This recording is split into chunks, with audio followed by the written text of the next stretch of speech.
The lion's roar. In the vast expanse of the African savannah, where the golden grass sways under the blazing sun, a Maasai warrior named Kito faced a formidable challenge. A lion, known as Majestic Roar, had been terrorizing the Maasai village for weeks, preying on their livestock and instilling fear in the hearts of the people. Determined to protect his village and restore peace to the land, Kito embarked on a perilous journey.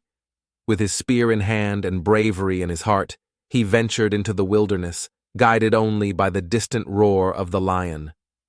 As Kito trekked deeper into the wilderness, he encountered various obstacles: treacherous terrain, fierce predators, and the haunting silence of the night.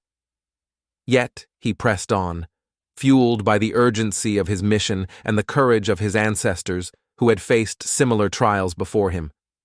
Finally, after days of relentless pursuit, Kito found himself face to face with Majestic Roar.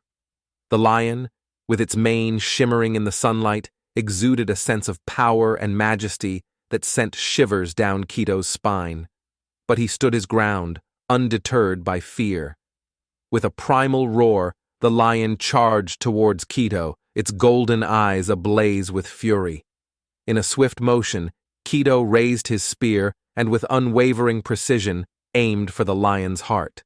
As the two adversaries clashed, the air crackled with tension, each moment hanging in the balance. In a flurry of dust and blood, Kito emerged victorious. With a single strike, he had vanquished Majestic Roar, freeing his village from the grip of fear. As he returned home, triumph echoing in his heart, Kito was hailed as a hero among his people, his name spoken with reverence and gratitude. But amidst the celebrations, Kito carried a solemn understanding. The circle of life, with its struggles and triumphs, would continue to unfold in the vast expanse of the African savannah. And though the lion had fallen, its spirit would live on in the hearts of those who dared to confront their fears and protect that which they held dear.